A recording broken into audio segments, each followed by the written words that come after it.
Hey all, welcome to Saira Learnings.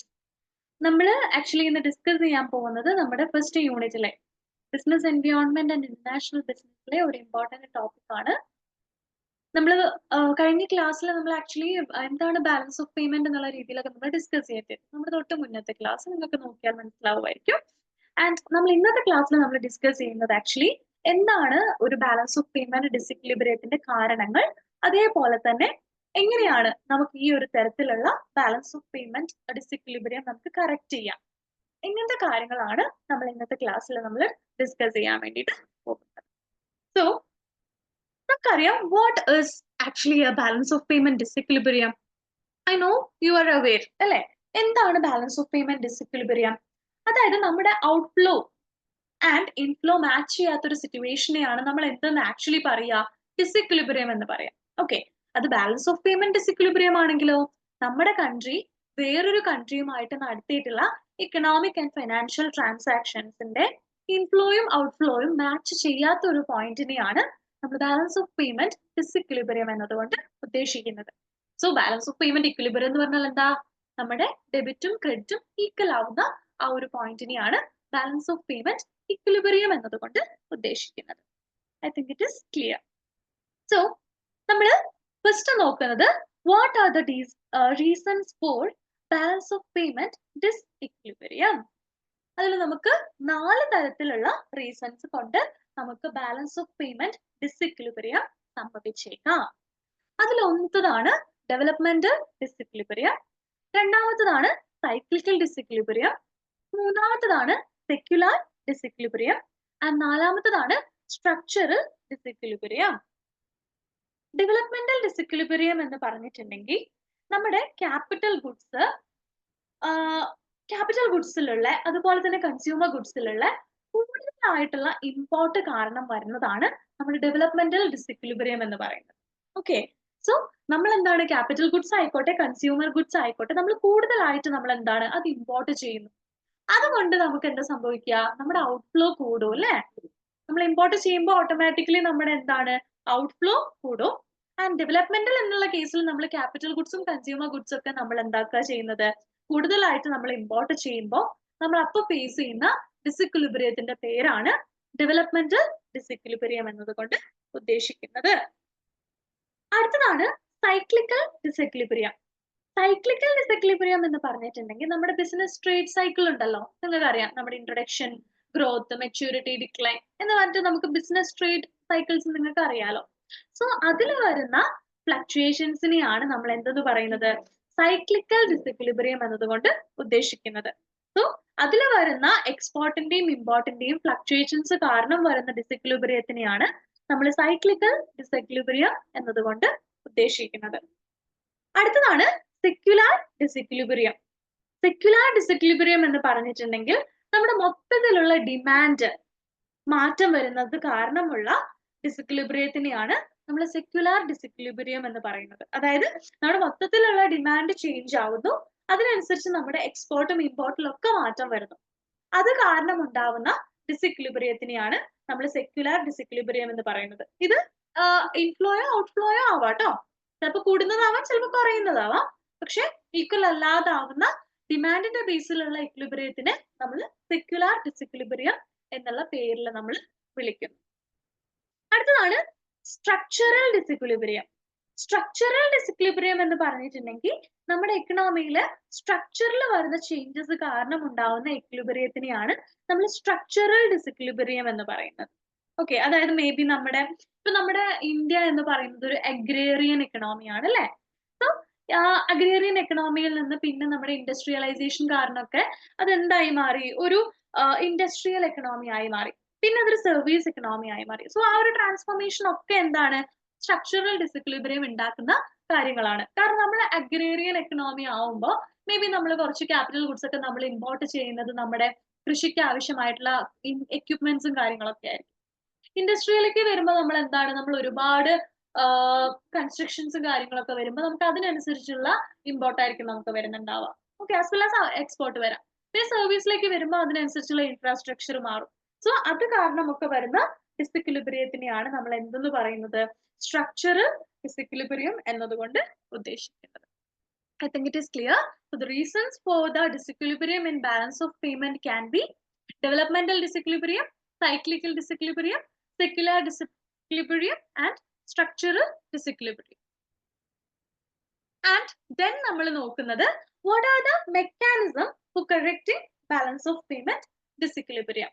ഈ ഒരു balance of payment disequilibrium correct ചെയ്യാനുള്ള mechanisms ആണ് നമ്മൾ ഇനി ഡിസ്കസ് ചെയ്യുന്നത്. ഓക്കെ, സോ ഫസ്റ്റ് ആണ് automatic correction. Actually autonomous cash flow എന്നും കൂടി നമ്മൾ ഇതിനെ പറയുന്നുണ്ട്. അതായത് ഇപ്പൊ നമുക്കൊരു ബാലൻസ് ഓഫ് പേയ്മെന്റ് ഡെഫിസിറ്റ് വന്നു എന്ന് കരുതുക. സോ അവിടെ എന്താ സംഭവിക്കുന്നതെന്ന് വെച്ചിട്ടുണ്ടെങ്കിൽ സ്പോണ്ടേനിയസ്ലി തന്നെ ഇൻഫ്ലോ ജനറേറ്റ് ആവുന്നതാണ് പറയുന്നത്. ആക്ച്വലി ഇത് വളരെ റെയർ ആയിട്ട് സംഭവിക്കുന്ന ഒരു കാര്യമാണ്. ഇപ്പൊ നമുക്ക് ബാലൻസ് ഓഫ് പേയ്മെന്റ് ഡെഫിസിറ്റ് ഉണ്ടാവുന്ന ഒരു സിറ്റുവേഷൻ ആണ്. അപ്പോഴാണ് നമുക്ക് കിട്ടില്ല എന്ന് വിചാരിച്ചിട്ടുണ്ടായിരുന്ന കുറച്ച് പണം നമുക്ക് ഇങ്ങോട്ട് കിട്ടുന്നതെന്ന് വിചാരിക്കുക വേറൊരു ഫോറിൻ രാജ്യത്ത്. അങ്ങനെ സ്പോണ്ടേനിയസ്ലി ഇത് കറക്റ്റ് ആയി പോകും എന്ന് പറയുന്ന ഒരു കറക്ഷൻ ആണ് ഓട്ടോമാറ്റിക് കറക്ഷൻ എന്ന് പറയുന്നത്. ആൻഡ് ഈ ഒരു ഓട്ടോമാറ്റിക് കറക്ഷനെ നമ്മൾ എബവ് ദ ലൈൻ ട്രാൻസാക്ഷൻ എന്നുള്ള പേരിൽ അറിയപ്പെടുന്നു. ഓക്കെ, സോ സ്പോണ്ടേനിയസ്ലി അങ്ങനെ നമ്മൾ balance of payment deficit face ചെയ്യുന്ന സമയത്ത് സ്പോണ്ടേനിയസ്ലി ഇൻഫ്ലോ ജനറേറ്റ് ആവും എന്ന് പറയുന്ന ഒരു കോൺസെപ്റ്റ് ആണ് ഓട്ടോമാറ്റിക് കറക്ഷൻ എന്നതുകൊണ്ട് ഉദ്ദേശിക്കുന്നത്. ഓക്കെ, പക്ഷെ ഇത് റെയർ ഓഫ് ദി റെയറസ്റ്റ് ആണ് കേട്ടോ. ആൻഡ് ദെൻ വരുന്നതാണ് ഡെലിബറേറ്റ് കറക്ഷൻ. ഡെലിബറേറ്റ് കറക്ഷനെ നമ്മൾ അക്കോമഡേറ്റിംഗ് ഓർ കോമ്പൻസേറ്ററി കറക്ഷൻ എന്ന് പറയുന്നു. നമ്മൾ ഓട്ടോമാറ്റിക് കറക്ഷനെ നമ്മൾ എബവ് ദ ലൈൻ എന്നുള്ള പേരിലാണ് അറിയപ്പെട്ടത് അല്ലെ. ആൻഡ് ഡെലിബറേറ്റ് കറക്ഷനെ നമ്മൾ ബിലോ ദ ലൈൻ ഐറ്റംസ് എന്നാണ് പറയുന്നത്. ഓക്കെ, അതായത് നമുക്കിപ്പോ പെട്ടെന്ന് ഒരു ഡിസിക്ലിബ്രിയം നമ്മൾ ഫേസ് ചെയ്തിട്ടുണ്ടെങ്കിൽ പർപ്പസ്ഫുള്ളി തന്നെ അവിടെ ഇൻഫ്ലോ ജനറേറ്റ് ചെയ്യുന്നു. അതിനെയാണ് ഡെലിബറേറ്റ് കറക്ഷൻ എന്നതുകൊണ്ട് ഉദ്ദേശിക്കുന്നത്. I think it is clear. Deliberate എന്താ, നമ്മൾ മനഃപൂർവ്വം തന്നെ ചെയ്യുന്ന അല്ലെങ്കിൽ ഇൻഫ്ലോ ജനറേറ്റ് ചെയ്യപ്പെടുന്ന ഒരു പരിപാടിയാണ് എന്തെന്ന് പറയുന്നത് ആക്ച്വലി ഈ ഒരു ഡെലിബറേറ്റ് കറക്ഷൻ കൊണ്ട് ഉദ്ദേശിക്കുന്നത്. അത് പല രീതിയിലാവാം കേട്ടോ. ഒന്ന് എക്സ്ചേഞ്ച് കൺട്രോൾ വഴിയാവാം, രണ്ടാമത്തത് ഡിഫ്ലേഷൻ വഴിയാവാം, മൂന്നാമത്തത് പോളിസീസ് വഴിയാവാം, നാലാമത്തത് ഇമ്പോർട്ട് കൺട്രോൾ വഴിയാവാം, അഞ്ചാമത്തത് എക്സ്പോർട്ട് പ്രൊമോഷൻ വഴിയാവാം, ആറാമത്തത് ഡിവാലുവേഷൻ ഓഫ് കറൻസി വഴി ആവാം. എക്സ്ചേഞ്ച് കൺട്രോൾ എന്ന് പറഞ്ഞിട്ടുണ്ടെങ്കിൽ actually all exporters are directed by the monetary authority to surrender their foreign exchange earnings and import license is given to reduce outflow of money. അതായത് actually ഇപ്പൊ നമ്മളിപ്പോ ഞാനിപ്പോ ഒരു export oriented unit ആണെന്ന് കരുതുക. Export and import based ആയിട്ടുള്ള ഒരു കമ്പനിയാണ്. സോ ഞാൻ എക്സ്പോർട്ട് ചെയ്തിട്ട് എനിക്ക് കിട്ടിയ ഫോറിൻ എക്സ്ചേഞ്ച് RBIയിൽ സറണ്ടർ ചെയ്യാൻ വേണ്ടി പറയും. ഓക്കെ, അതിനുശേഷം കുറച്ച് പേർക്ക് മാത്രമേ അവര് ഇമ്പോർട്ട് ലൈസൻസ് ഇഷ്യൂ ചെയ്യുള്ളൂ. അതിന്റെ ഒരു അർത്ഥം എന്തായിരിക്കും, ഇവിടേക്ക് നമ്മൾ എക്സ്പോർട്ട് ചെയ്യുമ്പോൾ കുറെ ഫോറിൻ കറൻസി ഇങ്ങോട്ടേക്ക് എത്തിച്ചേരും അല്ലേ. സോ നമ്മൾ എന്താക്കും, നമ്മുടെ കയ്യിൽ ഫോറിൻ എക്സ്ചേഞ്ച് ഉള്ള സ്ഥിതിക്ക് മേ ബി നമ്മൾ കുറെ പ്രൊഡക്ട്സ് ഇങ്ങോട്ട് ഇമ്പോർട്ട് ചെയ്യാനുള്ള സാധ്യതയും ഉണ്ട്. സോ നമുക്ക് എക്സ്പോർട്ട് കാരണം കിട്ടിയ ആ ഒരു ബെനിഫിറ്റ് ഇമ്പോർട്ട് കൂടി ഇല്ലാണ്ടാവും. സോ RBI എന്ത് പറയും, നിങ്ങൾക്ക് കിട്ടിയ ഫോറിൻ എക്സ്ചേഞ്ചിന്റെ ഒരു പോർഷൻ RBIയിൽ സറണ്ടർ ചെയ്യാൻ വേണ്ടി പറയും. ആൻഡ് കുറച്ച് പേർക്ക് മാത്രം ഇമ്പോർട്ട് ലൈസൻസ് ഇഷ്യൂ ചെയ്യും. സോ അതുവഴി നമുക്ക് എന്താണ് ഈ ഒരു ഡെലിബറേറ്റ് കറക്ഷനിലേക്ക് അത് കൊണ്ടുവരാൻ വേണ്ടിയിട്ട് കഴിയും. അടുത്തതാണ് ഡീഫ്ലേഷൻ. ഡീഫ്ലേഷൻ എന്ന് പറഞ്ഞിട്ടുണ്ടെങ്കിൽ ആക്ച്വലി നമ്മുടെ മാർക്കറ്റിലുള്ള ആ ഒരു ക്വാണ്ടിറ്റി ഓഫ് മണിയുടെ സർക്കുലേഷൻ കുറയ്ക്കുക എന്നുള്ള ഒരു ഉദ്ദേശത്തോടു കൂടി വന്നതാണ് ഡീഫ്ലേഷൻ എന്നതുകൊണ്ട് ഉദ്ദേശിക്കുന്നത്. ഓക്കെ, അതായത് ഇപ്പൊ നമ്മുടെ ഇൻട്രസ്റ്റ് റേറ്റ്, ഇപ്പൊ നമ്മുടെ മാർക്കറ്റിൽ ഒരുപാട് മണി ഉണ്ടെന്ന് കരുതുക. സോ ഗവൺമെന്റ് എന്ത് ചെയ്യും, നമ്മുടെ ഇൻട്രസ്റ്റ് റേറ്റ് അങ്ങ് കൂട്ടും. അപ്പം കൺസ്യൂമേഴ്സിന്റെ കയ്യിൽ മണി ഒന്നും ഉണ്ടാവില്ല. സോ മണി ഇല്ലാത്തത് കൊണ്ട് തന്നെ അവരെന്താക്കും, ഇമ്പോർട്ട് ചെയ്യാനുള്ള ടെൻഡൻസിയിലേക്ക് അവർ പോകാത്തൊരു സ്ഥിതി വരും. അതാണ് ഡീഫ്ലേഷൻ എന്നതുകൊണ്ട് ഉദ്ദേശിക്കുന്നത്. അതാണ് policies, monetary policy and physical policy. നമ്മുടെ മോണിറ്ററി പോളിസി ആൻഡ് ഫിസിക്കൽ പോളിസിയാണ് നമ്മുടെ രാജ്യത്തെ എക്കണോമിക് ആയിട്ടുള്ള എല്ലാ കാര്യങ്ങളെയും നിയന്ത്രിക്കുന്നത് അല്ലേ.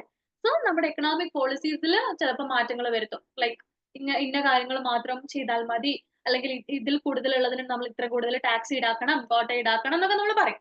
സോ അതുവഴി ഫിസിക്കൽ പോളിസീസിലൂടെ മാറ്റങ്ങൾ വരുത്താം. മോണിറ്ററി പോളിസിയിൽ ചിലപ്പോൾ പറയാണ് നിങ്ങൾ ഇമ്പോർട്ട് ചെയ്യുന്നതിന്റെ അല്ലെങ്കിൽ എക്സ്പോർട്ട് ചെയ്യുന്നതിന്റെ ഇത്ര തുക RBIയിൽ സറണ്ടർ ചെയ്യണം എന്നുള്ള കാര്യങ്ങളൊക്കെ വെച്ചിട്ട് കൺട്രോളും കാര്യങ്ങളൊക്കെ ഏർപ്പെടുത്തുന്നതാവാം പോളിസീസ് വഴി വരുത്തുന്ന ഡെലിബറേറ്റ് ആക്ഷൻ അല്ലെങ്കിൽ ഡെലിബറേറ്റ് കറക്ഷൻ എന്നതുകൊണ്ട് ഉദ്ദേശിക്കുന്നത്. പിന്നെ അതുപോലെ തന്നെ ഇമ്പോർട്ട് കൺട്രോൾ. ഇമ്പോർട്ട് കൺട്രോൾ എന്ന് പറഞ്ഞിട്ടുണ്ടെങ്കിൽ ആക്ച്വലി നിങ്ങൾക്ക് അറിയാം, ഒരു സർട്ടൈൻ ക്വാണ്ടിറ്റി വരെ മാത്രം ഇമ്പോർട്ട് ചെയ്താൽ മതി എന്ന് പറഞ്ഞിട്ടുള്ള ഒരു ഇമ്പോർട്ട് കൺട്രോൾ ആണ് കോട്ട, ക്വാണ്ടിറ്റേറ്റീവ് റെസ്ട്രിക്ഷൻസ്. അതായത് നമ്മുടെ ഇമ്പോർട്ട് നമുക്ക് കംപ്ലീറ്റ്ലി നമുക്ക് എലിമിനേറ്റ് ചെയ്യാൻ വേണ്ടി കഴിയില്ല. കാരണം എന്താണ്?